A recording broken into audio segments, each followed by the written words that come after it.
창세기 8장입니다.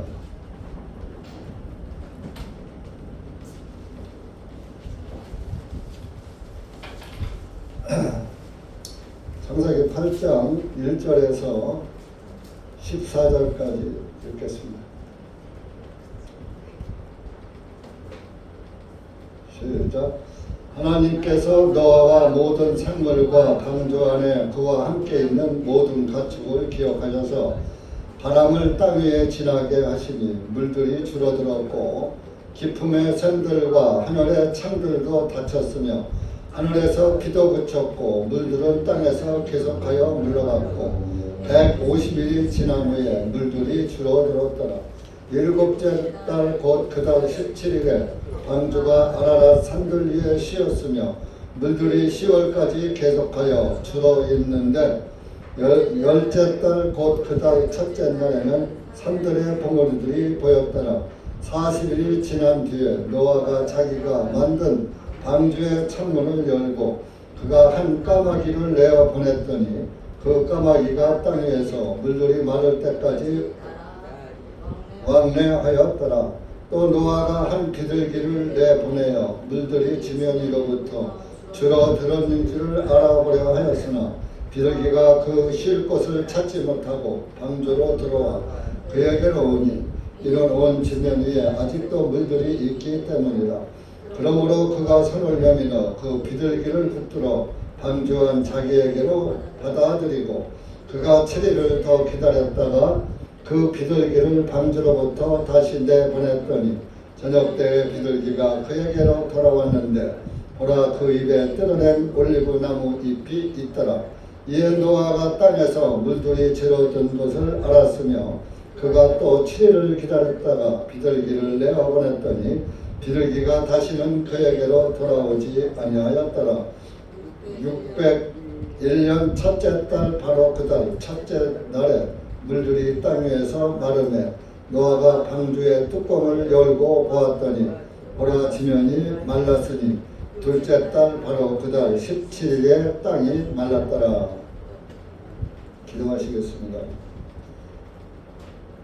하나님 아버지 감사합니다. 오늘도 하나님의 은혜와 사랑 가운데 모였습니다. 이 한 시간도 가난한 심령에게 낮은 심령에게 하나님을 바라보는 심령들 위해 주님의 영께서 함께하여 주셔서 기록된 말씀을 통하여서 말씀을 깨닫게 하시고 이 말씀이 무엇을 우리에게 교훈하시는지 깨닫고 하나님의 말씀에 인도를 따라서 살아가는 믿음을 지키는 그리스도인들이 될 수 있도록 은혜 베풀어 주시옵기를 간절히 원하옵고 이한 시간도 말씀을 주님께서 인도해 주실 줄 믿습니다. 주님께서 함께하여 주시옵소서. 이한 시간 주님께 감사드리며 예수님의 이름으로 기도하옵나이다. 아멘. 그 주방에 하나만 있어요. 사람도 없는데 주방에 들씩 있지 말고 사람 대해서 먹는 거 봐.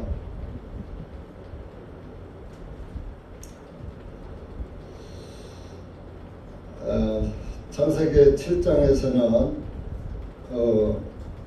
이제 홍수가 40일 동안 내려서 모든 생물들이 다 죽는 그런 홍수의 심판을 말씀하셨고 8장에는 방주 안에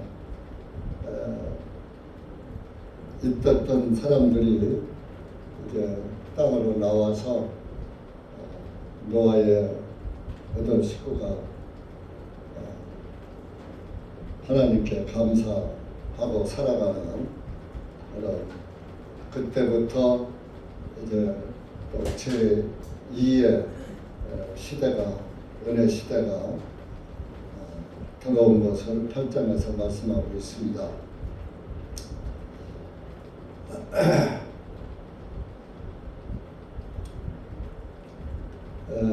물이 40일 동안 가장 높은 산 위에서 15규빗이나 7.5m나 더 쌓인 가운데에서 150일 동안 넘쳐 있었더라 그랬습니다. 그 물이 얼마나 이 땅 위에 있는 물이에요. 지구 상에 있는 그 물이 지구를 싸고 있는 물이라고 봐도 과언이 아니겠죠. 7.5m의 두께로 지구를 싸고 있던 겁니다. 그래서 이제 1절에 보면은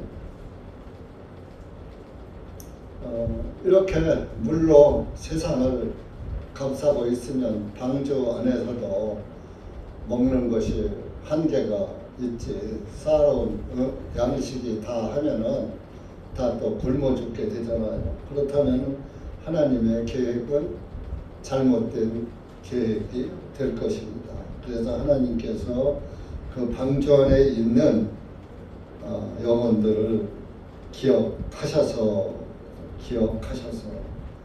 모든 그와 함께 있는 모든 가축을 기억하셨다 했습니다. 여기서 보면은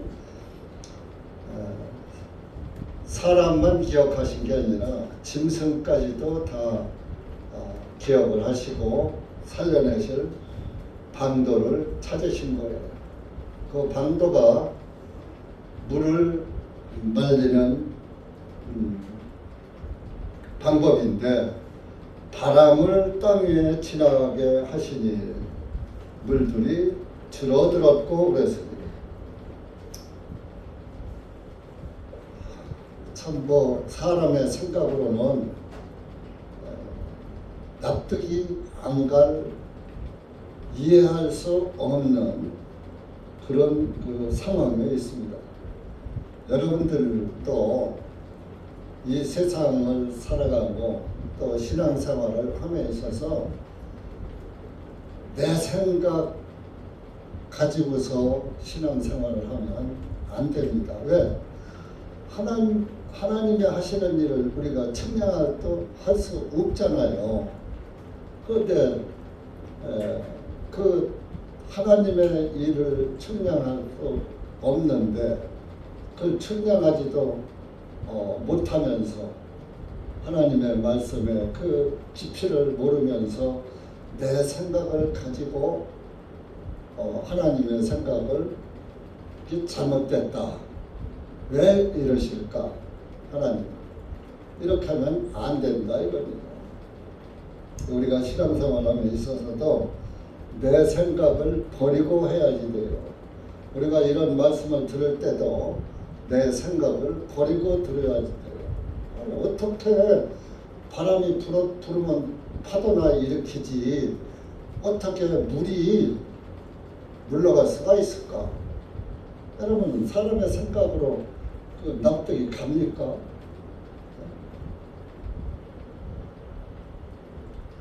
안 가는 거예요. 안 가는데 그래서 우리 오메가 그 신학교 할 때도 서울서 침례신학 할 때도 이제 이런 학생들 중에서 그런 말이 있었어요. 야, 노아 홍수 때에 그 물이 다 어디로 갔을까? 그걸 다 공기로 말렸을까? 어디로 갔을까? 서로 질문들을 해보고 그랬어요. 그러니까 사람의 생각으로 하니까 그 답이 나와요, 안 나와요? 안 나오는 거예요. 그런데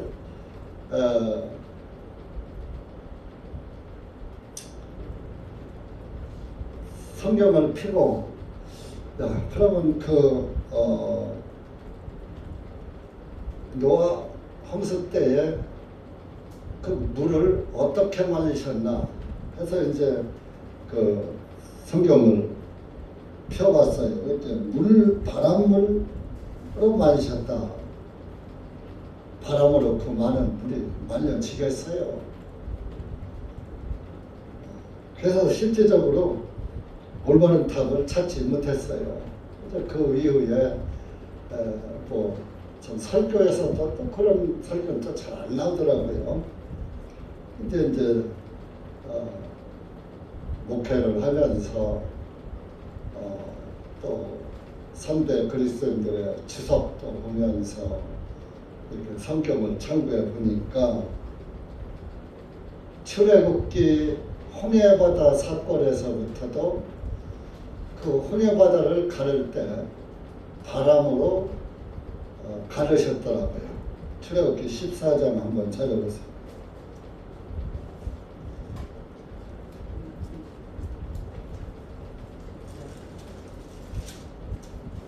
다 아시지만은 출애굽기 14장 21절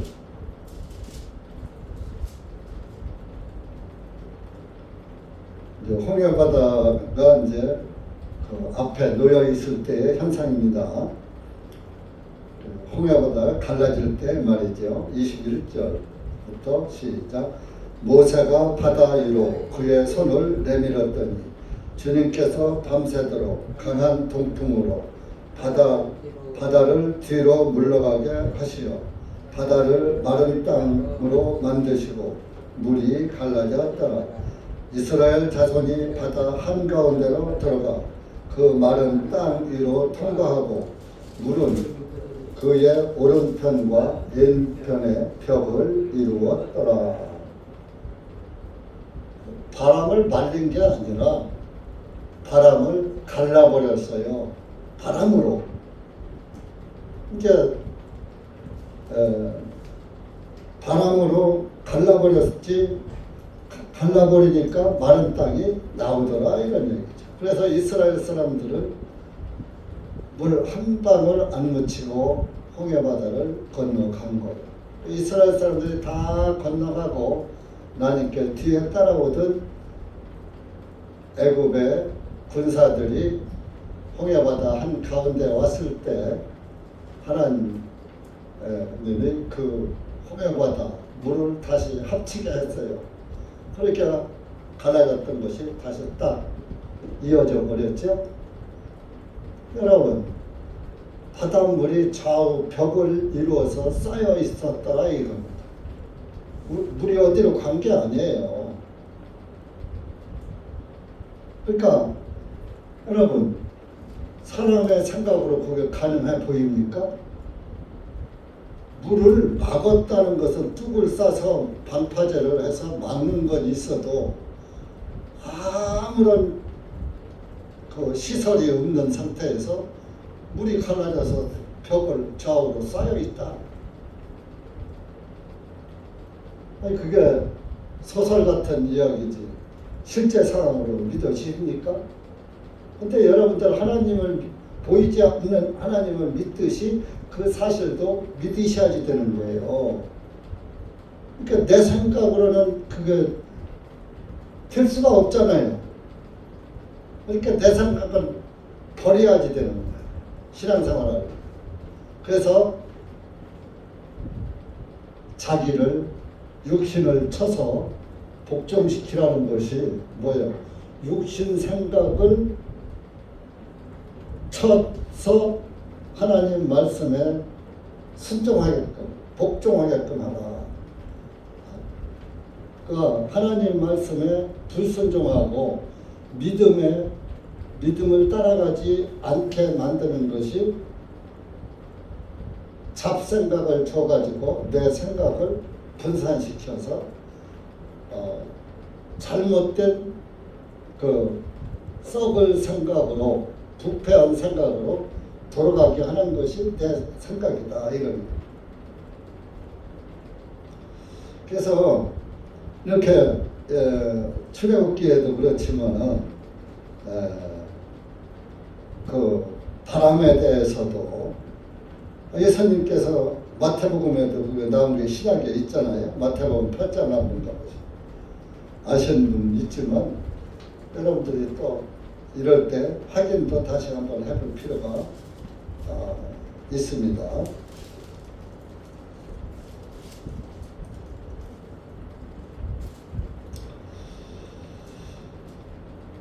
26절부터 27절까지 시작.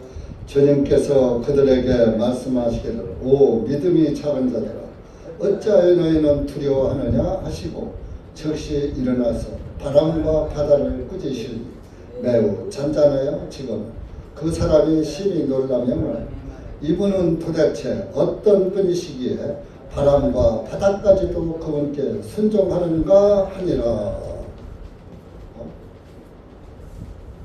바다야 잠잠하라 하니까 그냥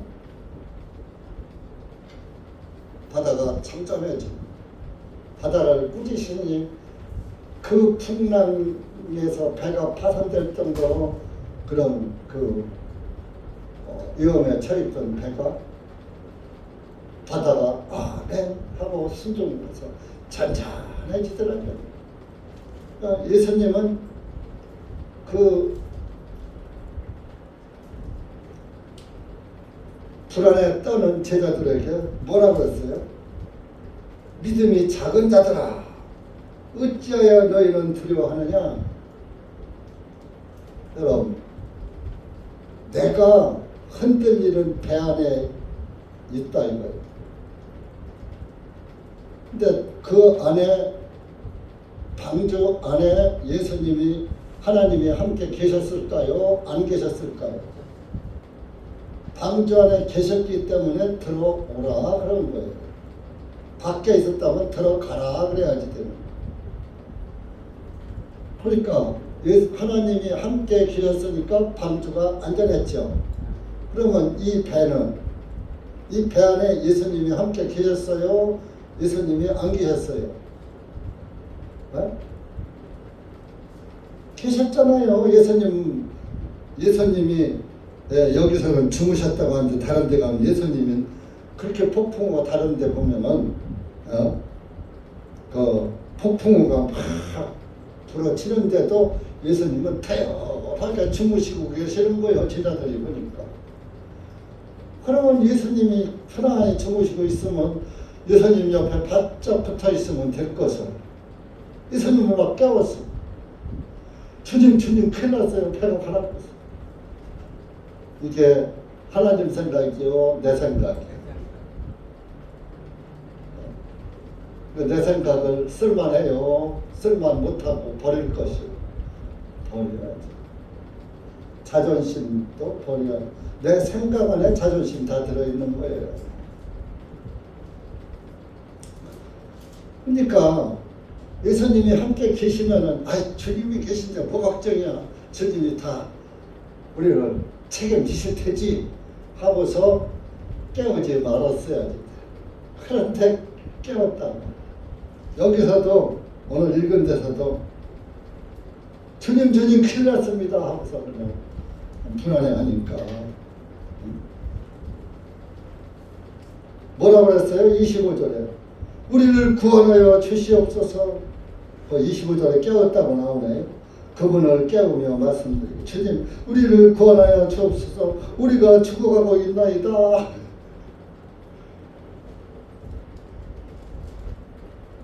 사람의 생각대로라면 자기들이 죽으면 예수님도 같이 죽어야죠. 그죠? 근데 예수님은 태연히 주무시고 계시는 거야. 오늘날도 마찬가지입니다. 이 세상 폭풍 속에서 이 세상에 얼마나 지금 폭풍우가 많이 몰아치니까 나라 안팎에서 안에서도 폭풍우요 밖에서도 지금 전쟁이 몇 군데서 일어나고 있잖아요. 중동 지역은 사방에서 불꽃이 튀기고 있잖아요. 여러분들 불안해해요. 예수님한테 맡기고 살아야지 돼요. 여러분들 좀 불안해요? 안 불안해요? 우리나라 일이 아니니까 안 불안한 건 사실이요. 별로. 그러나 이제 또 조금 더 욕심적인 생각을 하는 사람들은 이게 지금 3차전에 세계 제3차 전쟁의 시발점이다. 그렇게 또 생각하는 사람들도 많아요. 그래갖고서 이제 기독교 신앙에 조금 퇴보적으로 있던 사람들이 아이고 예수님 잘 믿어야지 되겠네 하고 교회로 또 일어나서 가는 사람들도 종교인들 중에 들어있다고 그래요. 근데 그들이 다시 일어나서 이리로 와야 하는데 다시 죽음의 바다로 들어가고 있죠.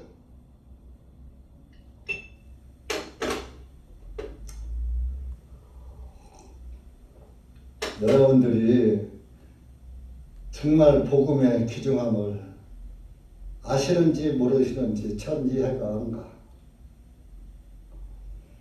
복음을 깨닫고 복음의 중요성을 안다면 정말 그 주님의 교회에 대해서 우리가 비록 몇 명 남지 않았더라도 숫자 보지 말고 내가 이 작은 숫자 안에 들어가 있다는 것으로 감사해야 돼요.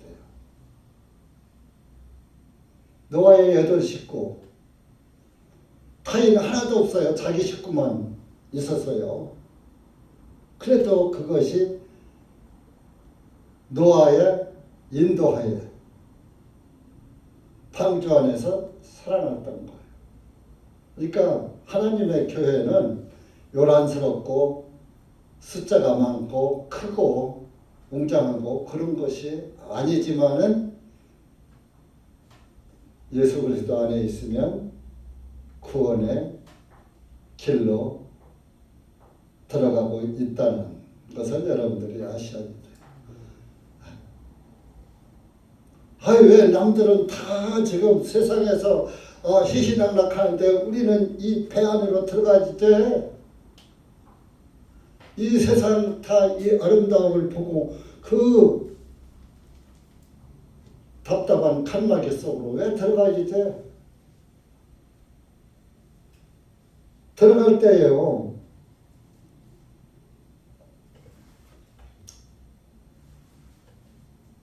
여러분들이 그것도 알아야지 돼요. 방주로 들어갈 때 노아의 식구들이 들어가는 것이 7장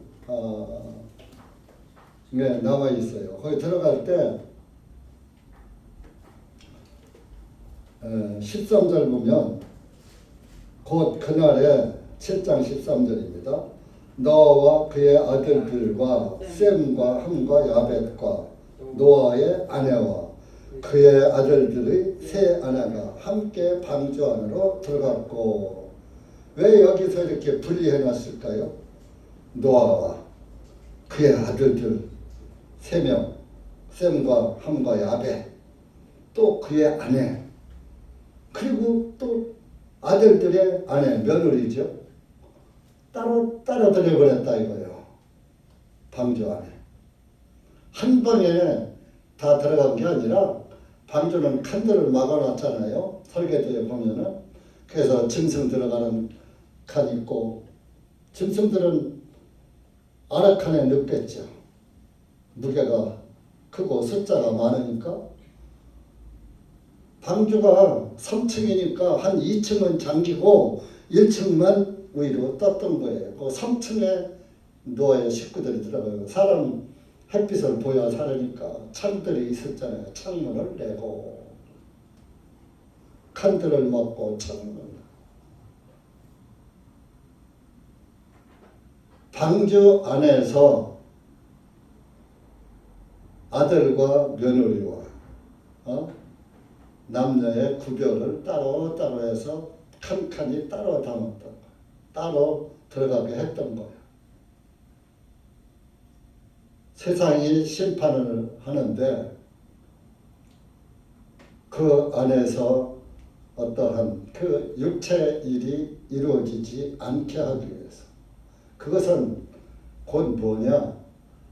주님 안에서는 우리가 각각 노아나 노아 아내나 노아의 아들들이나 노아의 또 며느리들이나 각각 정결하게 깨끗한 상태에서 주님의 구원 안에서 머무르라.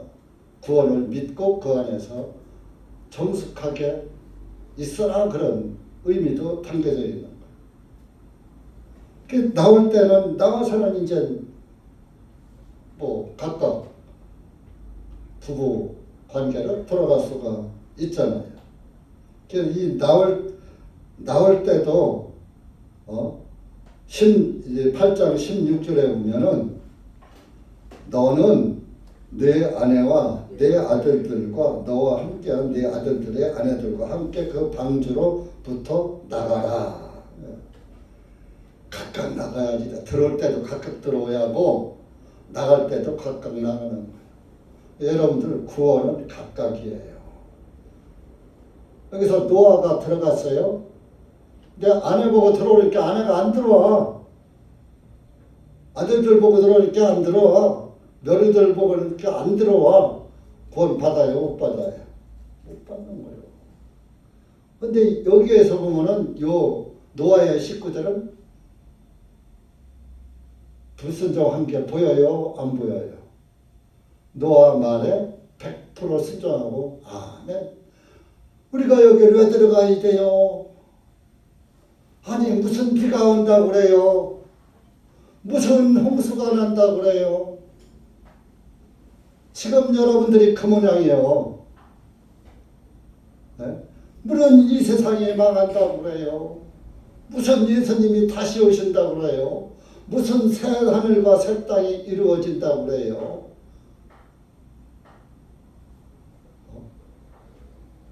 하나님의 말씀에 순종한 사람이 적다고요. 그 여러분들은 구원을 받았으면 하나님 말씀 안에서 무조건 내 생각대로 내 생각을 앞세우지 말고 순종하시라고요. 말씀 안에서. 그래야 구원의 길로 접어가는 거예요. 순종 안 하면 순종 안 한 사람들이 방주 안에 들어왔다가도 튀어나가는 거예요. 지금은 이 노아의 방주가 예수 그리스도의 교회예요. 교회 안에 들어와서 각각 자기 신앙 들어와서 각각 자기 위치에서 주님의 명령, 주님의 때를 기다리는 거예요. 그래야 심판을 피하는 거예요. 그래서 예수님 안에서요. 예수님 안에서. 방주 안에 들어온 사람이 구원받듯이 예수님 안에서 예수님 말씀 안에서 순종하고 살아야지 돼요. 여러분, 그러면 예수님의 말씀을 요즘은 누가 전합니까? 목회자들, 전도자들이 전해주잖아요. 그때 당시에 노아의 7 식구를 노아에게 말씀하시고 노아가 하나님이 노아에게 말씀했어요. 7 식구에다가 각각 얘기했어요. 그럼 노아에게 했죠. 그럼 노아가 자기 아들과 아내와 며느리들에게 말을 했겠죠. 그들이 다 순종하고 들어왔잖아요. 오늘날도 마찬가지예요. 목회자가 하나님의 말씀을 인용해서 여러분들에게 알려주고 이렇게 해야지 된다. 이렇게 믿자. 이렇게 믿음으로 인도하면 그대로 따라와야지 돼요. 목사의 얼굴에 뭐 묻었다고 아이고 목사가 뭐 지저분한 목사가 있어 하고서 그 말은 안 듣고 얼굴에 티만 보면 돼요? 안 돼요?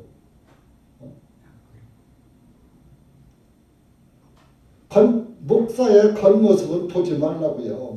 그 목사가 성경과 일치하는 진리와 맞는 예수 그리스도의 복음과 맞는 말을 하는가 안 하는가 그것을 보고 그것이 틀렸으면 이거 우리 집 아니네 하고 가요. 제가 그랬잖아요. 한 목사가 껍데기 보지 말고 껍데기 보고 나가지 말고 껍데기 보고 온 것도 아니잖아. 예수님 보고 왔잖아요. 그러면 끝까지 예수님만 보다가 한 목사가 전하는 말씀이 예수님 안에 있지 않고 예수님 밖으로 빗나가고 있어. 진리에 해당하지 않는 복음에 맞지 않는 이상한 교리를 자꾸 퍼뜨려. 야, 내가 재림주다. 내가 하나님의 선지자다 하면서 자기를 예수님을 나타내는 것이 아니라 자기를 부양시킨다 이게. 그럴 땐 여러분들 이거 여긴 예수님 안 계시네, 목사만 있네 하고 나가야 돼. 제가 그렇게 되면 얼른 보따리 싸갖고 예수님 있는 교회로 나가시오. 근데 껍데기 보고 나가지 마라. 옷이 찢어졌네, 벗어졌네, 뭐가 보이네, 이런 거 보지 말라. 껍데기 보기로 말하면 서로 예수님과 내 눈에는 뭐가 있다고 그랬어요? 내 눈에는 들보가 있고 상대방에는 뭐가 있다 그랬어요?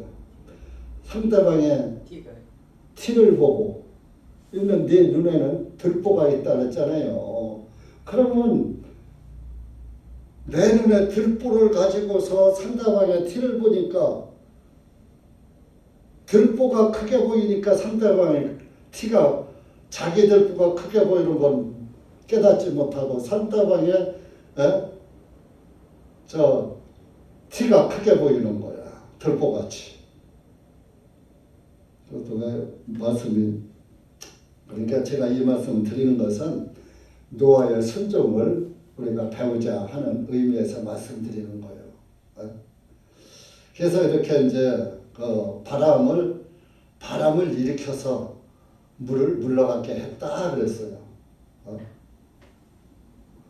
물들이 줄어들었고, 그래서 사실은 지금 히말라야 이런데 만년설이 막 그냥 쌓여 있고 한 것이 그 물이 그때 가서 얼어붙은 거예요. 그 뒤로부터 사계절이 생겼거든요. 노아 홍수 이후에부터. 노아 홍수 이전에는 지구를 구름층이 탁 싸고 있어갖고서 하나님이 수면 위에 행하셨더라 다니셨더라 창세기에 나오잖아요. 그러니까 사실은 그때 지구도 없었지만은 하늘과 땅을 창조했을 때는 이 지구 전체를 구름층이 싸고 있었던 거예요. 그래서 해가 자외선을 비춰도 그 자외선이 직접 우리 피부에 들어오질 않았던 거예요. 그래서 피부가 늙지도 않고, 그러니까 막 969세까지 살아도, 여러분 지금 100살 가까이 산 노인네들 보세요. 다 찌글찌글 하잖아요. 90만 넘어도 키가 1m 60대든 할머니가 늙으니까 1m 50이 돼요. 이렇게 돼 있어. 어제 우리 막내 매제지요. 상윤이 그 남편 해갑이라고 점심 먹자고 그래가지고 60이라고 했는데 그 어머니가 오셨어. 사돈 어른이시죠. 옛날에는 뚝뚝하고 그냥 여자 보통 키웠었거든. 근데 어제 그야말로 90이 넘었단 말이야. 그러니까 어제 오셨는데 서울서 딸이 모시고 왔는데 이렇게 돼서 반은 주는 것 같아. 아주 키가 이거만 애들 같아. 중고생 애들 같아. 요새 중고생 애들 커요. 저 태인이 봐요. 중학생도 지역만큼 크잖아. 네? 그렇게 작아졌더라. 그러니까 여러분들도 마찬가지로 그렇게 되면 관절이 전부 다르면서 주저앉아 이렇게. 저도 1m 70이었는데 지금 68이에요. 68. 2cm가 줄은 거예요. 그런데 내 또래한테 가면 보통요. 그 사람들도 줄었으니까. 나만 줄은 게 아니거든. 다 줄으니까.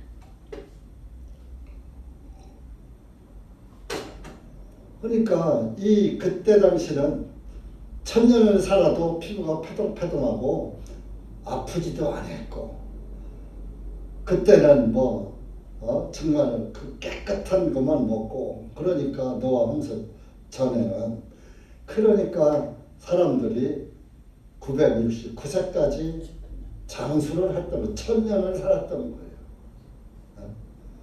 거예요. 지금은 그 노아 홍수 때 그 하늘에서 그 구름층에서 물이 다 쏟아짐으로 인해서 사람의 수명이 120세로 줄어버린 거예요. 120년까지 살 수 있는 연한을 정해준 거예요.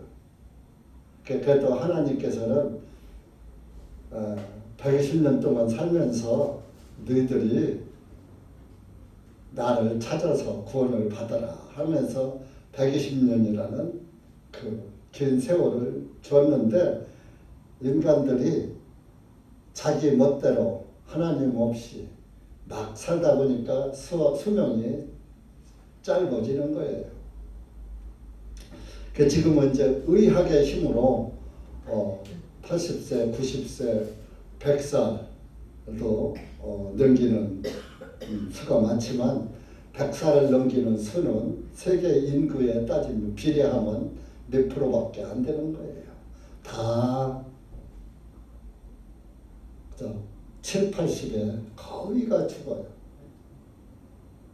70에서 80까지 70%가 죽는다는 거예요. 10명이 80까지 가면 7명이 죽는다는 거예요. 엊그저께 우리 아랫집에 시골 고향에 아랫집에서 살던 사람이 74세야. 근데 부고장이 왔어? 그럼 나보다 5년 아래란 말이야.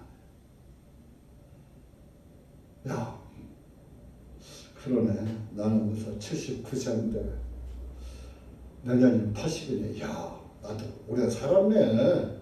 근데 마음은 아직 한참이거든요. 목회 몇 년 더 할 것 같거든요. 어째 그만할까요? 젊고 잘생긴 목사 좀 어떻게 만들어서 오고 그만하는 게 좋겠죠, 그죠? 주름도 없고. 저보다 이제 젊은 목사가 오면 잔소리도 못하지. 좀 어른들이니까.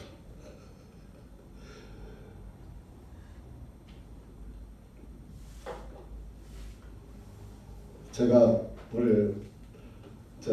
우리 교회 딸들이 셋이 나오다 보니까 딸들이 내 눈에 만족하게 신앙생활을 안 해. 그래서 겨우 시간이나 그냥 바짝 맞춰서 오고. 그래도 어떤 목사는 아들 딸들이 하나도 안 나오나. 그러다 보면 저는 그래도 복 받은 거예요. 그런데 저는 그것이 내 신앙으로 맞춰보면 저렇게 하면 안 되는데 하는 것이 보이니까 여러분들 앞에서 책망을 합니다. 그것을 여러분들은 아이고 목사님은 자기 딸들만 교인인가 우리는 교인이 아닌가 왜 우리 앞에서 그것이 내 딸들한테만 하니까 여러분한테도 하는 거예요. 여러분들도 남편도 있고 자녀도 있고 할 텐데 자녀들한테 책망하라 이거예요. 구원받으라고. 그런 뜻도 내포되어 있는 거예요. 참 목사도 대중 앞에서 자기 딸들한테 뭐 하면 저렇게 야단치는데 나는 왜 구원을 받았으면서 우리 가족들에게 좋은 말만 하고 눈치 보고 있지? 그러시지 말라 이거예요. 눈치 볼 게 아니라 그들을 사랑하면 눈치 보지 말고 전혀 앞으로 인도하도록 힘써야 된다는 뜻도 내포된 거예요. 그러니까 생각하기 나름이에요. 이 교회가 자기 교회만 되나 우리는 안 되나 왜 우리 앞에서 딸들 자기 식구들을 야단쳐. 집에서 하지. 집에서 하지요. 할 때도 안 들으니까 답답하니까 또 하는 거예요. 그런데 그것이 사랑 때문에 나는 사실은 내가 여러분 앞에서 모든 걸 감추고 하면은 저도 좋아요. 사실 우리 가족을 야단치는 것은 내 얼굴에 침 뱉게요. 하늘에다 대고 침 뱉으면 그 침이 어디로 나와요? 나한테 떨어지듯이 내 얼굴에 침 뱉긴데 내 얼굴에 침을 뱉더라도 좀 바로 서게 하기를 하는 것이 더 좋거든. 내 얼굴 더러워지는 건 상관이 없다 이거. 내 가족이나 내 교회 형제자매들이 그럼 목사님 우리와 딸들하고 차별하는 거 아니에요? 왜 우리한테는 왜 야단 안 쳐요? 또 그렇게 하면 돼요 안 돼요? 간접적으로 야단친다고 생각을 하시면 아하, 저게 딸들한테 하는 얘기가 아니라 나한테 하는 얘기나 이렇게 생각도 하실 필요도 있다 이겁니다. 제가 틀렸으니까? 어? 네. 그래서 제가 이야기를 하는 것은 노아의 순종을 보고 노아의 식구들은 100% 순종하고 들어왔기 때문에 들어올 때도 들어왔고 나갈 때도 너는 나갈 때 너만 나가지 말고 네 아내와 네 아들들과 너와 함께한 네 아들들의 아내들과 그 방주로부터 나가라. 이때는 이제 하나님도 방주 안에서 나오실 때잖아요. 그러니까 나가라. 내 보내고 하나님도 방주 안에서 계실 필요가 있어요? 없어요? 없죠. 네. 그러니까 그렇게 해서 땅 위에 물을 지나가게 하셨다. 그래서 그 시베리아의 얼음판이나 북극과 남극의 그 얼음이 그때에 얼어진 물들이 지금 자꾸 녹고 있잖아요. 근데 그것들이 있음으로 인해서 이 지구의 생태계도 유지되는 거예요. 그게 다 녹으면은 일본 같은 데는 다 가라앉아 없어진다는 거예요. 그럼 일본에는 구원받은 영혼이 있을까요? 없을까요? 거기도 있지요. 거기도 사도시대에 세계 땅끝까지 복음이 전포됐기 때문에 거기도 일본에도 구원받은 그리스도인이 숫자는 적지만 있다 이겁니다. 그렇기 때문에 일본이 바닷속에 가라앉도록 하나님이 놔두시지는 않는다. 우리가 여기서 이제 성경을 좀 봅시다. 그래서 4월에 가면은 일곱째 달 곧 그달 17일에 방주가 아라랏 산들 위에 쉬었으며 아라랏 산 위에 이제 정착했다 그런 얘기예요. 아라랏이란 뜻은 거룩한 땅이다 그런 뜻이에요. 방주가 그냥 아무데나 가서 탁 정착한 것이 아니라 그 거룩한 산 아라랏이 거룩한 땅이란 뜻이니까 거룩한 땅에 방주가 닿았다. 그러니까 하나님의 구원은 거룩한 성도들에게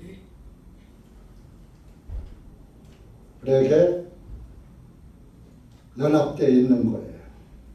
그러니까 거룩한 성도들이 예수 그리스도와 함께 만날 수가 있는 거예요. 접촉이 되는 거예요. 아라삿산에 가서 딱 쉬었잖아요. 거룩한 땅.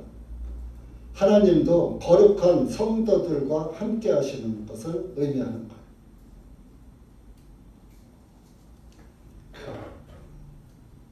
그 아라랏산이 해발 5,160m라는 거예요. 5,160m. 얼마나 높은 산? 지금 최고 높은 산. 노아 방주도 얼음 속에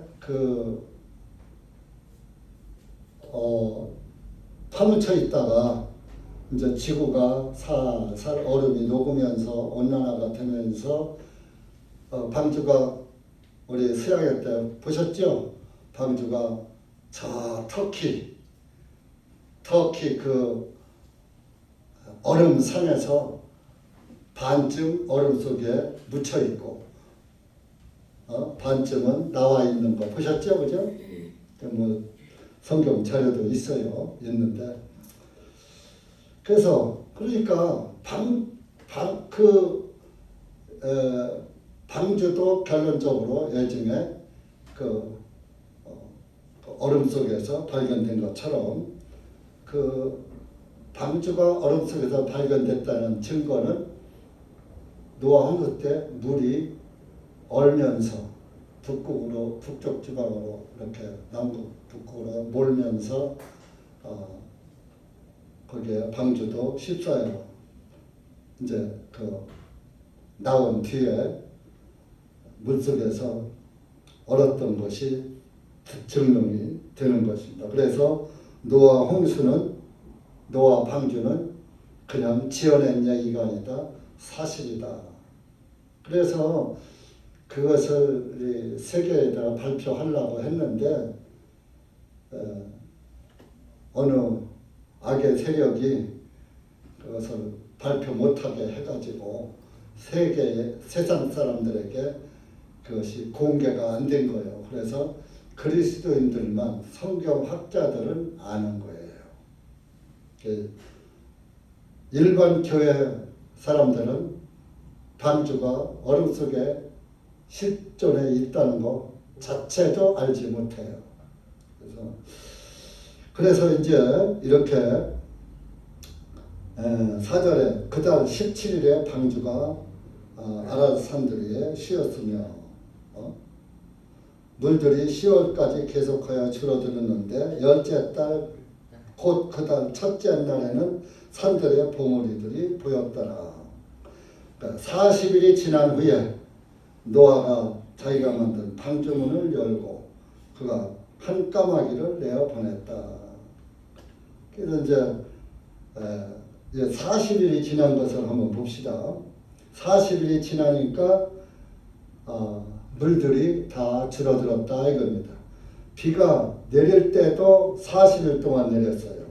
7장 17절에 보면은 홍수가 땅 위에 40일 동안 계속되었으며 그랬죠? 그러고서 40일 동안 물이 줄어드는 것도 40일 동안 줄어드는 거예요. 그래서 거기서 처음으로다가 7절에 까마귀를 내어 보냈더니 까마귀가 땅 위에서 물들이 마를 때까지 날아 왕래하였더라. 이것은 까마귀는 죽은 썩은 고기를 좋아하는 거예요. 그 노아 홍수 때 빠져 죽은 짐승이나 사람의 시체가 물에 둥둥 떠 있었을 거 아니에요. 그렇게 먹을 게 많죠. 물이 아직 100%다 줄어들지 않았으니까. 그러니까 까마귀는 안 들어온 거예요. 너 밖에 먹을 게 많은데 방주 안에 못 털어 들어와. 자기 좋아하는 식품이 밖에 있는데. 그게 오늘날도 마찬가지인 거예요. 까마귀의 복음을 가진 사람들. 그 까마귀도 방주 안에서 구원은 받았거든요. 근데 복음이 없는 거야. 그러니까 여러분들 복음교회 안에서 복음은 들었는데 진리를 못 깨닫는 사람이 곧 까마귀요. 여러분들 까마귀 되고 싶어요? 비둘기 되고 싶어요? 까마귀 노릇하면 안 돼요. 그럼 까마귀는 뭐요? 방주 밖에서 날아다녔어요. 그러면 예수님 안에 있지 않고 예수님 밖에서 즐기는 거예요. 먹고 즐기는 거.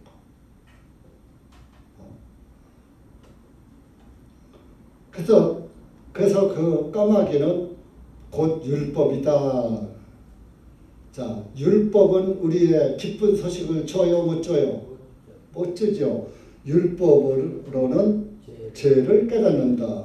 율법의 저주에서 우리를 속량하셨으니. 율법은 저주라고요. 그러니까 까마귀의 생각은 곧 율법이나 마찬가지고 저주받을 생각인 거예요. 세상을 즐기고 껍데기를 즐기는 것은 방주 안에 거룩한 곳을 찾지 않고 밖에 썩은 것을 좋아하는 이 세상 썩은 전부 부패한 인간 자체가 부패한 인생 아닙니까? 우리의 의는 더러운 옷 같으며. 그래서 까마귀를 내어봤더니 까마귀는 안 들어오더라. 까마귀는 좋은 소식을 전해주지 않더라 이러니. 그래서 그 다음에 까마귀가 안 오니까 그때 8절에 비둘기를 내보냈어요. 물이 얼마나 줄었는가. 까마귀 줄었다는 소식을 비둘기가 가져오겠지 하고 비둘기를 내어보냈더니 비둘기가 다시 돌아왔어. 9절에 그 쉴 곳을 찾지 못하고 방주로 돌아와 그에게 오니. 자 보세요. 방주를 나가서 세상을 보니까 앉을 곳이 없어. 왜? 시체만 썩은 냄새만 풍기고 시체만 둥둥 떠다니고 비둘기 속성에는 먹을 것이 하나도 없더라고요. 앉을 곳이 정착할 곳이 없더라 이겁니다. 그러니까 아이고 내가 있을 곳은 여기가 아니네. 그래도 방주가 답답하긴 해도 방주가 최고네. 내가 대전중앙침례교회로 다시 돌아가야지. 나갔다가라도 이렇게 비둘기처럼 나갔다가 돌아와야지 돼. 구원받은 사람.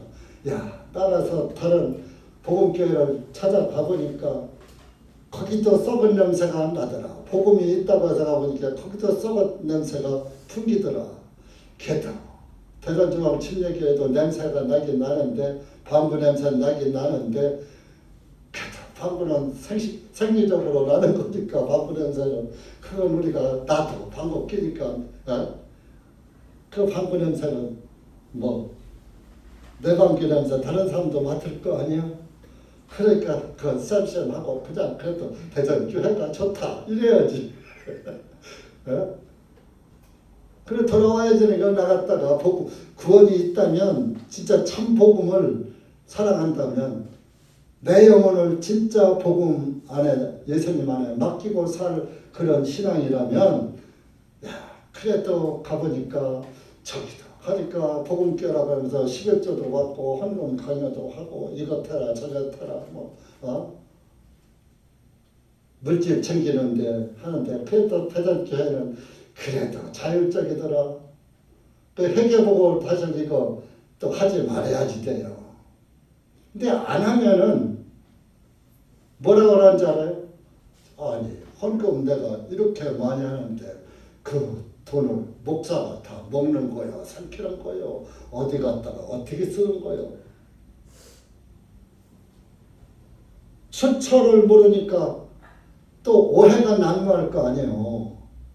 그래서 회개보고를 한 달에 한 번씩 해드리는 거예요. 그 이름은 왜 쓰냐? 그냥 무명 하면은 이게 사실 뭐 형제자매를 못 믿어서는 안 되지만 교회에서도 금전사고가 납니다. 그 무명 봉투는 인마이 포켓하는 게 있어요.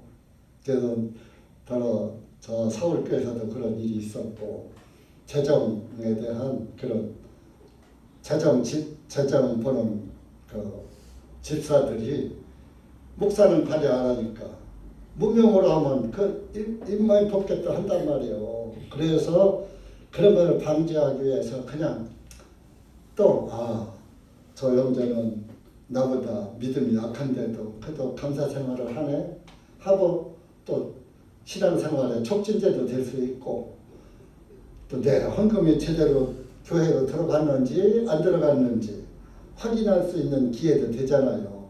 그래서 사실 하는 게 옳은지 않는 게 옳은지는 모르겠으나 좌우지간 전 그건 하는 것도 옳고 밝히는 것도 옳다고 양시론을 생각하고 있는 거예요. 양시는 뭐야?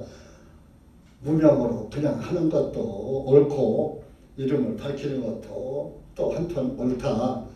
둘 다 옳다. 옳을 시자를 양시론이라고 양비론은 이것도 틀리고 저것도 아닐 비자 써서 양비론 이것도 아니고 저것도 아니다. 그런 말이 있어요. 그래서 저는 그래도 양심은 그래 무명으로 해도 형제가 도둑질하면은 주님이 심판하실 것이고 해서 그렇게 맡기는 것도 좋고 이름을 밝혀서 내가 드린 연보가 옳게 쓰여지고 있구나 이렇게 알려주는 것도 좋고 예를 들어서 지난번에 제가 이효주 자매님 헌금을 하셨는데 일요일날 하시지 않고 수요일날라도 헌금에 넣고 간 거예요. 그 저는 이제 일요일날만 그것을 확인을 하잖아요. 그래서 수요일날 넣은 걸 모르니까 내가 넣는 걸 봤으면 꺼냈을 텐데 넣는 걸 못 봤거든.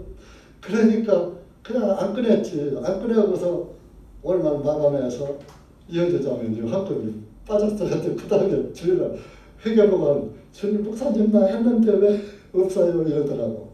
그래서 이제 그 다음에 헌금통을 이제 와서 정리를 하며 보니까 들어와 있는 거예요. 그래서 뒤에 통보를 했죠. 여기 수요일날 한 건 정리가 안 돼서 그렇다고 해라. 그러니까 통보를 해드린 적이 있어요. 그게 사실 형제자매들은 내가 드린 연보가 교회로 제대로 들어갔는지 하는 것도 확인하는 것을 좋아하는 거예요. 그래서 이게 이름을 밝히면서 회개하고 이름을 밝히는 것도 반드시 필요하구나. 오해를 받지 않겠구나. 그런 생각을 했기 때문에 저는 이것도 옳고 저것도 옳다고 말씀을 드리는 겁니다. 그래서 이제 그 비둘기는 부패한 교리 안에선 살지 못해. 그러니까 다시 방주로 들어왔더라. 그러니까 비둘기의 상징은 은혜의 영혼을 상징한다 그랬어요. 은혜의 영혼을 상징한다. 그러니까 은혜 받은 영혼의 상징이다. 구원받은 그리스도인의 모습이고 성령의 모습이다. 그런 거. 성령이 예수 그리스도의 은혜의 복음을 알려주는 거잖아요. 성령님이. 그래서 성령을 표시할 때 비둘기 표시로다가 기독교에서 그 비둘기를 많이 교회들이 그 비둘기를 상징하는 거예요. 들어올 때 감람나무 잎사귀를 물고 들어왔잖아요. 그 이제 성경에는 올리브나무라고 하거든요. 올리브유는 향기롭잖아요. 그러니까 구원받은 성도들의 입에서는 향기로운 예수 그리스도의 향기로운 복음을 증거한다.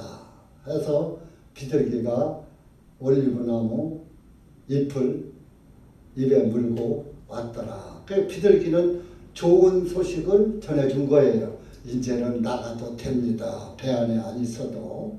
그러니까 여러분들은 답답한 율법 안에 매여 있다가 이제는 예수 그리스도의 구원의 복음을 듣고 정말 참 기쁜 소식이다. 굿 뉴스다. 그 복음을 굿 뉴스라고 하거든요. 그러면 기쁜 소식이라 이요. 굿 뉴스가. 그 최고로 기쁜 소식. 그 어떤 교회에서는 교회 월간지를 기쁜 소식지다 하고 하는데 별로 기쁜 소식은 안 들어있더라고. 사람 소식만 들어있더라. 기쁜 소식은 예수 그리스도의 구원 소식이 기쁜 소식인 거예요. 맞죠? 그래서 이 기쁜 소식을 나 혼자 믿으세 온 세상 전하세 그랬잖아요. 그죠? 이 기쁜 소식을 나 혼자 믿는 게 아니라 온 세상에 전해야지 되는 거예요. 그게 비둘기가 감람나무를 입에 물고 온 것과 부합되는 거예요.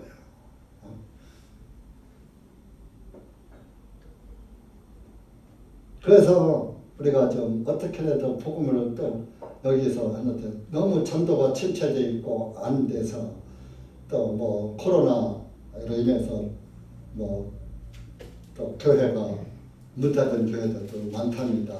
그 교회가 폐쇄된 데도 있듯이 우리 교회도 간접적인 영향을 좀 받았거든요.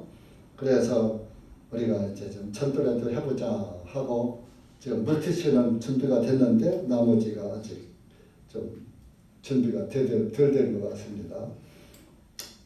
그래서 우리가 감람나무 잎사귀를 내 입안에만 물고 있지 말고 다른 사람들에게 그 감람나무 잎을 올리브의 향기를 전해주는 향기로운 그리스도인들이 되어야지 되겠다 하는 것을 말씀드립니다. 비둘기가 쉴 곳을 찾지 못하고 있다가 예중에 두 번째 그 10절에 보면 비둘기가 처음에는 들어갔다 들어왔죠. 두 번째는 얼마 기다렸느냐? 7일을 기다렸다가 성경에 7일은 참 많이 나와요. 7일을 기다렸다가 지금 성경적으로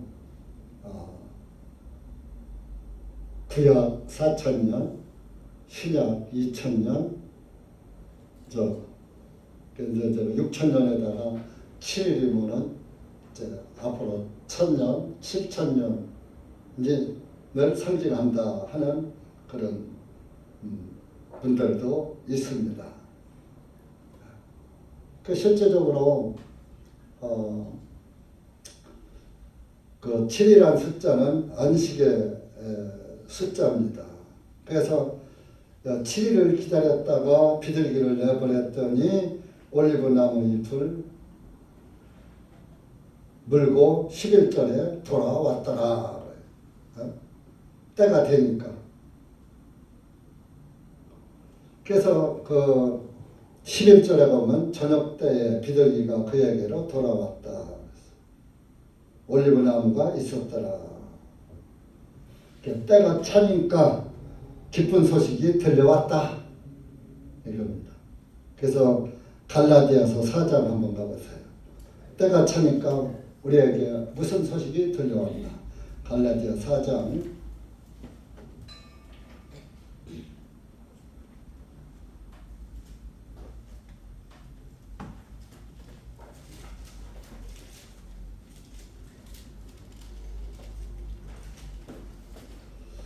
4장 4절 5절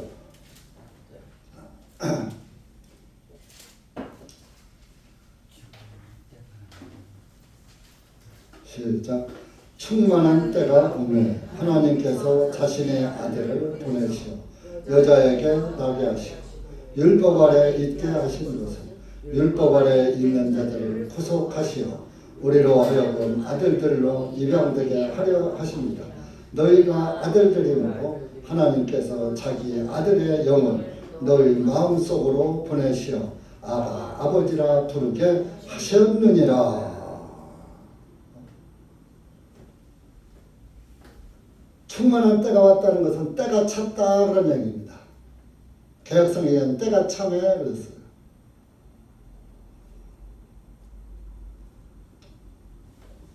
찬 것이 충만한 거 아니에요? 가득한 거. 여자에게 내가 하시고 마리아에게 낳았죠. 창세기 3장 10절에 3장 15절에 여자의 후손은 너의 머리를 상하게 할 것이고 여자의 후손이 후일에 예수님을 가리킨 거예요. 마리아에게서 통해서 나온 예수님의 복음은 뱀의 머리를 상하게 한다. 뱀은 그의 발꿈치를 상하게 할 것이다. 예수님의 발꿈치가 땅에서 들렸잖아요. 나무에 달렸잖아요. 그 뱀이 넣어준 죄 때문에 예수님이 나무에 달려 저와 여러분을 구속하시기 위해서 나무에 달려서 대속을 이루신 거예요. 여기 율법 아래 있는 자들, 율법은 죄 아래 있는 자들 구속하시어 우리를 구원하시어 구원의 속죄를 하시어. 그래서 6절에 아들의 영이 성령이요 예수님의 영 너희 마음속으로 보내시어 하나님을 아버지라 부르게 하셨느니라. 그러니까 예수님의 영이 내 안에 들어온 사람은 하나님이 내 아버지가 되는 거예요.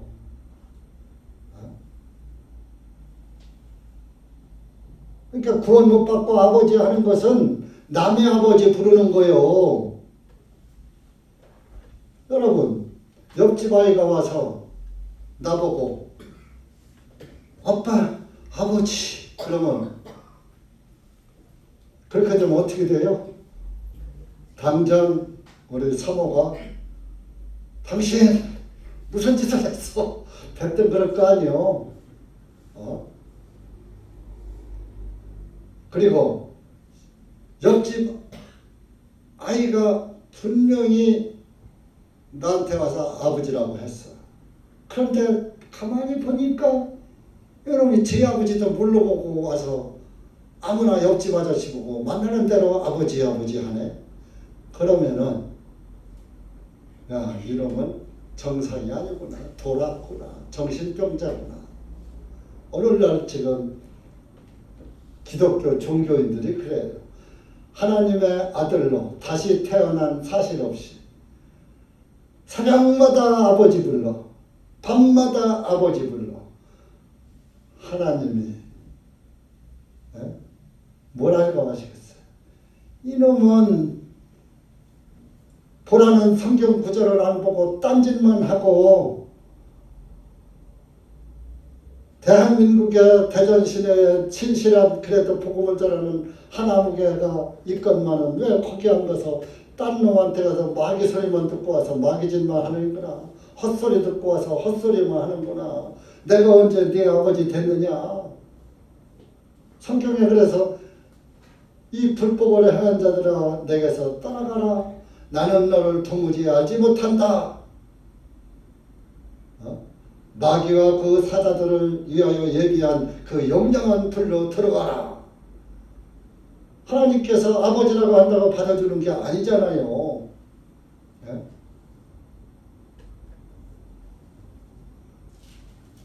그러나 저와 여러분은 하나님을 마음 편하게 그분이 나의 아버지시여.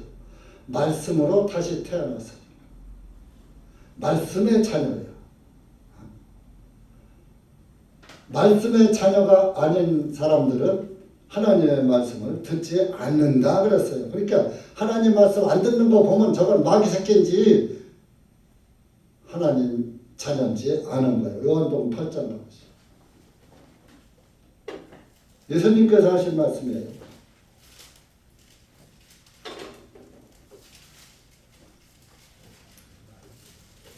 (42절부터)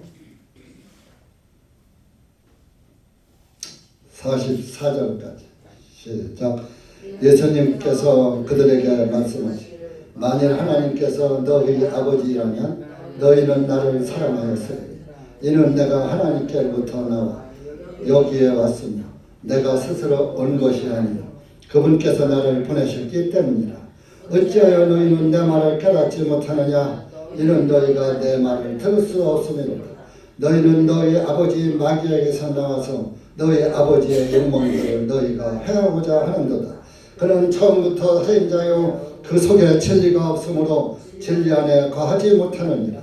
그가 거짓말을 할 때마다 제 본성을 드러내나니 이는 그가 거짓말쟁이요 거짓의 아버지이기 때문이라.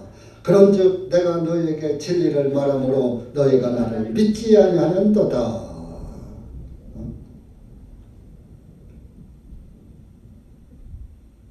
너희는 너희 아버지 마귀에게서 나와 아버지의 욕망을 너희가 행하고자 하는다. 진리가 너희 속에 없으므로 진리 안에 거하지 못하고 제 본성을 따라서 본성을 드러내나니. 그러니까 복음적인 말 아니고 말이 아닌 육신의 소리는 다 거짓말 소리예요. 육신의 소리는 다 거짓말이에요. 그래서 하나님은 사람은 거짓말쟁이다 그랬어요. 거짓말쟁이. 그러니까 사람의 말을 하면 거짓말하는 거예요. 그러니까 사람의 행위 본받을 게 있어요, 없어요? 그런데 사람의 행위 갖고서 얘기하면 돼요, 안 돼요? 그럼 우리는 누구 행위를 말해야지 돼요? 예수님의 행위에 관해서만 말해야지 돼요. 그래서 내가 여러분들한테 좀 제발 주방에서든지 예배당에서든지 여러분들이 교제할 때 세상 얘기하지 말고 육신 얘기하지 말고 오늘 설교에서는 내가 이런 말씀이 조금 깨달아졌다. 내가 한 주간 동안 기도하고 성경 보면서 이런 말씀을 깨달았다 하는 그런 교제를 하라고 했어요, 안 했어요?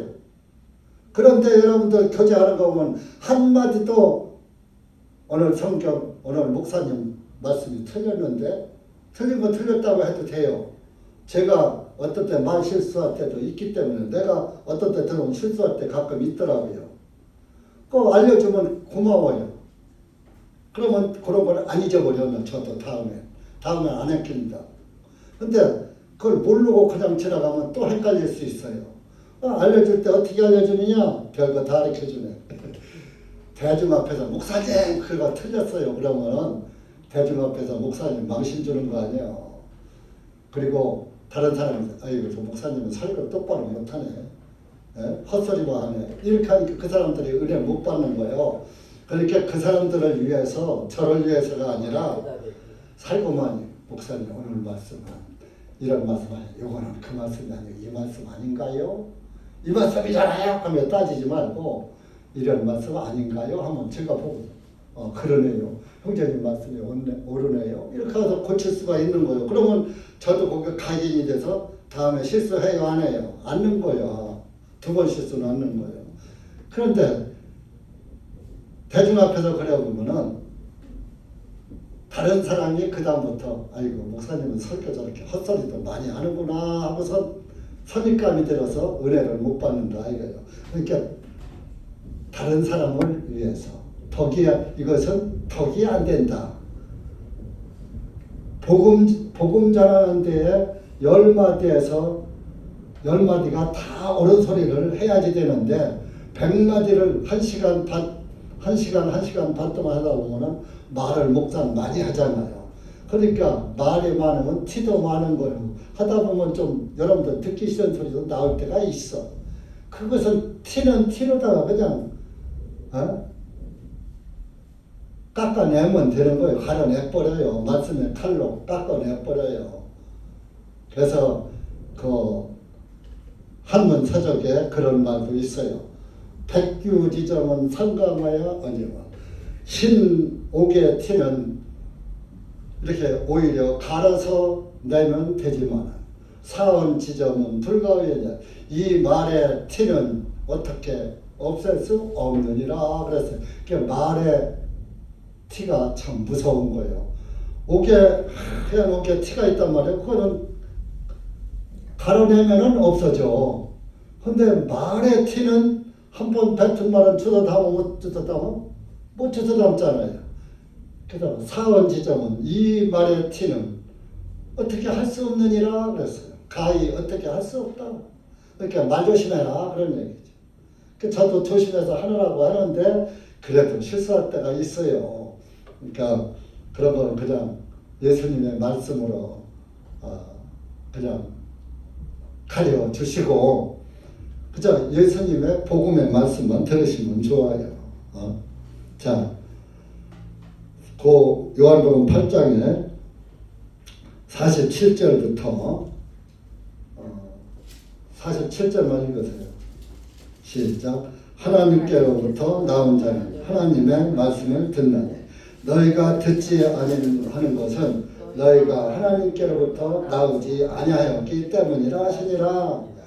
하나님의 말씀을 듣기 싫어하고 안 듣는 사람은 하나님의 아버지가 안 됐다 이겁니다. 네 아버지는 마귀다 이런 얘기입니다. 어? 너희는 44절 너희는 너희 아버지에게서 나와서 너희 아버지의 욕망들을 너희가 행하고자 하는도다. 근데 너희 아버지 그 마귀는 처음부터 살인한 자요. 누구 죽였어요? 아벨 죽였죠. 그 속에 진리가 없으므로 진리 안에 거하지 못하다. 예수님도 죽였죠.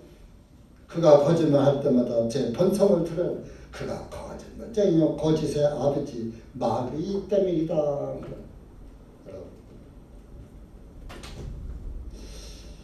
이렇게 해서 노아가 좀 시간이 됐는데, 자, 노아가 방주에서 나왔어요. 나와서 한 일이 20절이에요. 창세기 8장 20절, 20절, 21절 시작. 노아가 주님께 제단을 쌓고 모든 정결한 짐승과 모든 정결한 새 중에서 취하여 제단 위에서 번제 예물로 드렸더니 주님께서 향기로운 냄새를 흠양하시고 주님께서는 그분의 마음에 말씀하시기를 내가 다시는 사람으로 인하여 땅을 저주하지 아니하리니 이는 사람의 마음이 생각하는 바가 어릴 때부터 악하기 때문이라. 내가 다시는 내가 행한 것 같이 살아있는 모든 것을 멸하지 아니할 것이다. 그랬어요. 노아가 20절에 방주에서 나와서 첫 번째로 아이고야 우리 집 좀 짓자. 우리가 먹고 참 편히 집을 지어야지 되지 하고 집 짓는 줄 하지 않고 하나님 앞에 제단을 쌓고, 자, 방주에 들어갈 때 정결한 짐승 정결한 새는 7쌍씩 들어가고 부정한 것은 2쌍씩 들으라 그랬어요. 그래서 그 정결한 짐승 중에서 새들 중에서 비둘기 취한 거지요. 아이고 비둘기 겨우 7마리 7쌍밖에 안 되는데 이거 한 쌍을 하나님께 드리면 6쌍밖에 없잖아. 아니 예중에 이거 7쌍밖에 없는 데서 하나 드릴 게 아니라 7쌍이 새끼를 낳고 또 그놈이 새끼 나오면 많이 나오면 그때 가서 번제 드리자. 이러질 않았어요. 그래 7쌍 하나님께서 7쌍을 넣게 하신 것은 정결한 것을 짐승을 많이 번창하라고도 하셨지만, 그러나 내가 하나님께 가장 먼저 드릴 것은 감사의 예물을 드리는 것이야. 7쌍밖에 없지만 내가 그래도 그 7쌍 중에서 한 쌍은 내가 드려야지 돼. 하나님한테 먼저 드려야지 돼. 내가 내 재물만 생각해서는 안 돼. 하고 7분의 1을 드린 거요. 그랬더니 하나님이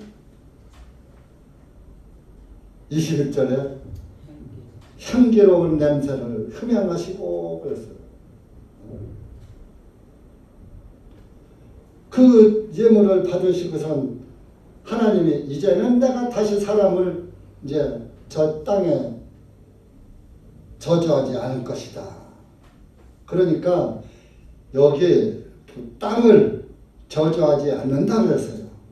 그러니까 이 땅이 있는 동안에는 멸망이 없어.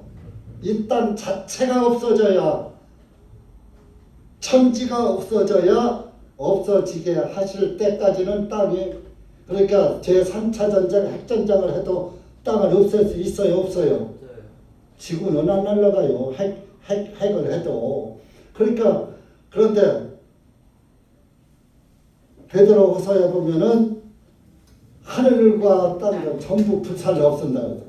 그때까지는 그렇게 3차 전쟁 핵전쟁이 일어나도 땅은 그건 종말이 아니야. 종말은 하나님 예수님이 다시 오실 때가 종말이에요. 지난번에도 봐줬지만 베드로후서 한 번 더 봐요. 베드로후서 3장 이거만 하고 마칩시다.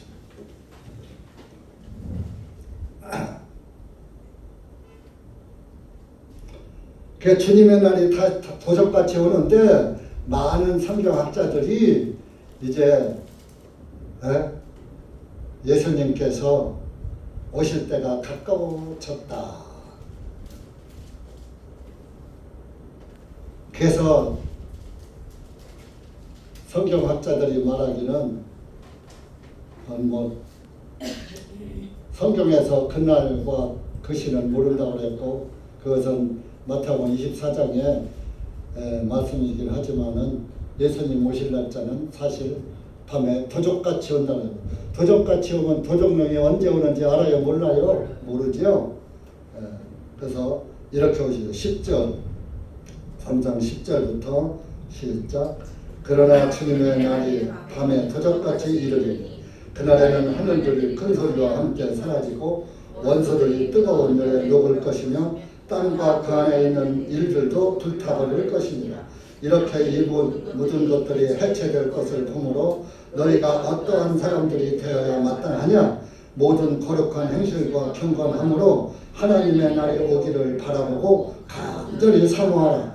그날에 하늘들이 불에 타서 해체되고 원수도 뜨거운 열에 녹아지리라. 그럼에도 불구하고 우리는 그분의 약속대로 의가 거주하는 새 하늘들과 새 땅을 기다리는도다. 자, 여기 보세요. 새 하늘과 새 땅이 다시 나와요, 안 나와요? 우리가 그럼 이 땅에서 천년왕국 한다고요? 맞아요? 이 땅은 없어진 다음에 새 하늘과 새 땅이 나온다니까요. 그러니까 이 한국 기독교나 전 세계 기독교인들이, 세대주의들이 이 땅에서 천년왕국이 이루어진다. 천년왕국은 내가 그랬죠. 하나님은 창세전부터 시작도 없고 끝도 없고 어머니도 없고 아버지도 없고 시작한 날도 없고 끝날 날도 없고, 이게 언제부터인지 영원 전부터 영원까지 에버레스팅 ing가 있어. 영원히 하나님 나라는 영원히 전속되는 거예요. 끝날이 없어요. 여러분 여기 가서 삽시다. 우리 겨우 7, 80년 살고 죽으면서 살을 좀 물고 뜯고 하지 말고, 성령 맞았다면 비둘기처럼 올리브 나무 잎을 입에다 물고 살자고요. 아멘. 아멘. 올리브 나무 잎은 안 물고 비둘기라고 하면서 썩은 물고기나 물고 들어오면 돼요, 안 돼요?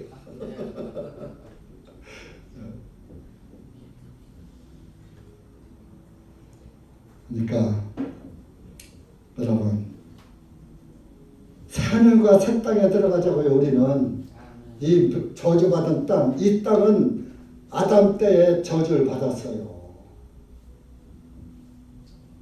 그래서 가인이 아벨을 죽였을 때 땅이 저주받고, 저주받은 땅에서 나온 농산물을 하나님이 안 받으시는 거예요. 예수 그리스도의 피에, 거룩한 피의 복음을 받으시는 거예요. 그 예수, 그러니까 아벨이 죽으니까 아벨 대신 셋을 세우셔서 셋의 후손으로 예수님이 오셔서 우리의 죄를 속죄해 주신 거예요. 셋이 아들과 딸을 낳고 손자들을 낳으면서 비로소 하나님의 이름을 부르셨다 그랬어요. 불렀다 그랬어요. 저와 여러분이 하나님을 아버지로, 구원자로, 만물의 아버지, 창조주로 믿고 부르시기를 바랍니다.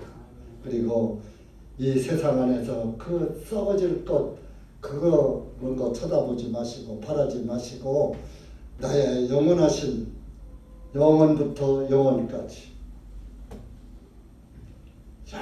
영원하신 그분의 아들, 딸로 그분과 한 가족을 이루어서, 노아의 8식구가 노아 안에서도 함께 있었고 방주 안에서도 함께 있었고 방주 밖에서도 함께 해서 오늘의 75억의 인구가 지금까지 이어지고 있잖아요.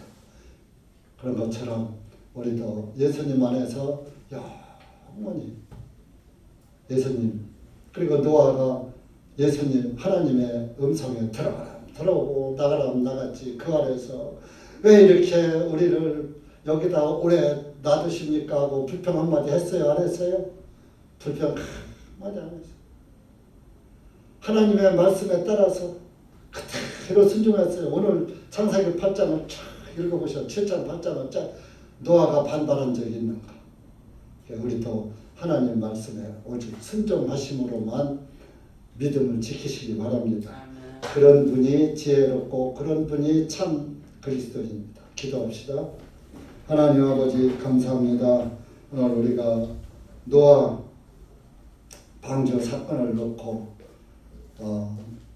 아라산에 방주가 머물고 그 방주에서 들어갈 때나 나올 때나 하나님의 말씀에 순종한 노아의 믿음을 보았고 또 노아가 방주에 나와서도 가장 먼저 주님을 위해서 주님께 번제 예물을 정결한 짐승으로 드린 것을 보았습니다.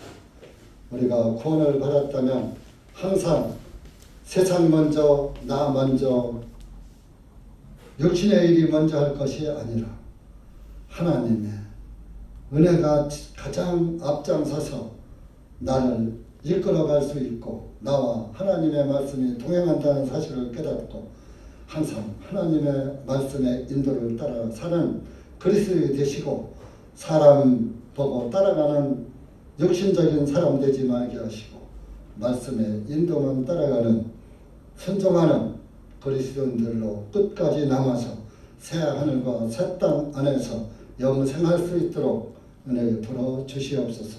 예수님의 이름으로 기도하옵나이다. 아멘.